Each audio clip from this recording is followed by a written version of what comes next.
The Cherokee Nation recently unveiled plans for a new $18 million drug treatment center to be built in Tahlequah.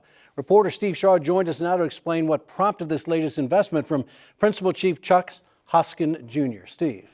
Rich, between 2016 and 2020, more than 3,000 Oklahomans died from opioid overdoses. Manufacturers and distributors so far have paid hundreds of millions of dollars in settlements. Cherokee Nation is using some of that money to do this. 26-year-old Summer Locust works in government relations at Cherokee Nation headquarters in Tahlequah. She says she kicked a painful addiction habit 4 years ago. I was going through a rough spot in my life, and I was going through a rough breakup, and I used that to cope. When I was on drugs, when I was high, I didn't feel anything.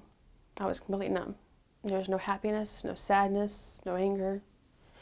I was more like a walking zombie. Because you don't want to feel. Mm-hmm. You look for more. You build up a tolerance. And one thing led to another.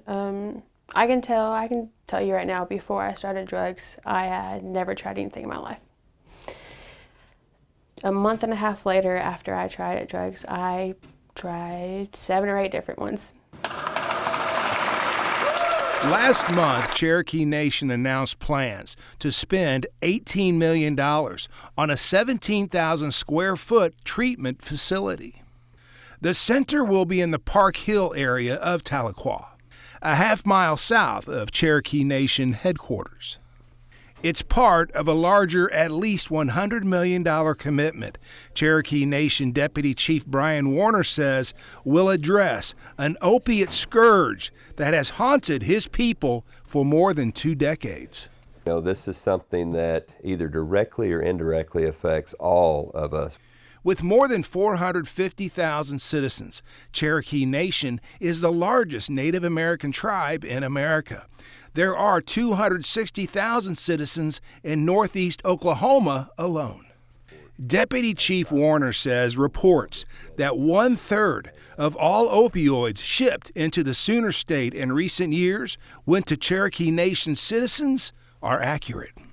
You know, it is a true statement, and why it happened, man, I would love to get down to the heart. You know, I think, you know, at some point I hate to cast any blame on anyone, but there has to be blame somewhere. And perhaps if you look back at the history between the United States and the Cherokee people or other tribes, maybe it was we felt like, hey, it's an easier target. They have federal funds here that support. They have Indian Health Service dollars that help support the health care of these individuals. Maybe we were an easier target. Easy mark. You hate to say that, but I mean there has to be some nugget of truth there. But I think the bigger question is how do we get through this? Warner says planning for the facility is ongoing and will likely last 2 years. It will include not just treatment, but residential aftercare and a plan for success as well.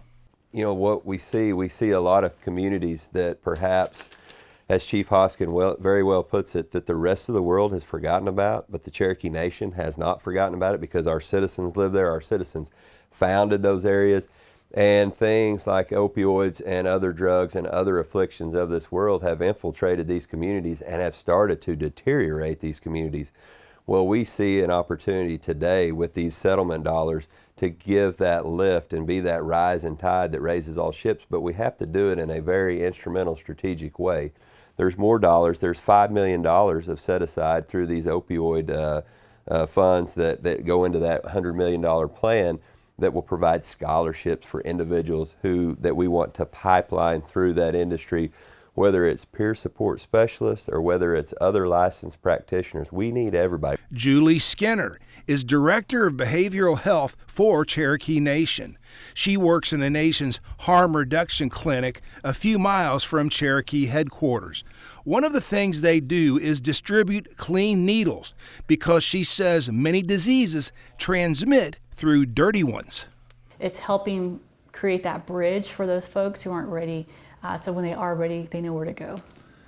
How do you feel about that big announcement 3 weeks ago? I'm very proud, actually. I've been with the Nation, working within the tribal nation here, Cherokee Nation, since 2000. And I've worked in Indian Child Welfare for 13 of those years. I'm working with families who had been placed in the foster care system due to disruption in care, like due to drug use. For like a big part of the reason was drug use. She says a new facility will help. What we're seeing in our medication clinics, or medication assisted clinic, is a high rate of overdose. We're seeing those coming into our ER. They're overdosing in the parking lot because fentanyl is really everywhere, and they're lacing it with every type of drug out there. But help for those who want it, she says, will always be out there. No matter where you're at in addiction, you're going to have a place to go. There's new innovative treatments. And some of these things like harm reduction and medically assisted treatments, people just don't know about those things in this part of the world. We've read about it, we've seen about it in urban areas, but those types of treatments have been working well, but we have to educate. If we do not get buy-in, this is a problem for everybody. I think about the support that I had from my family, especially my mom. I'm sorry, it's okay. I know I hurt her the most, but the support I had from my mom, not everyone has that. And that's what Cherokee Nation is trying to do here. They're trying to help those individuals, get back on their feet.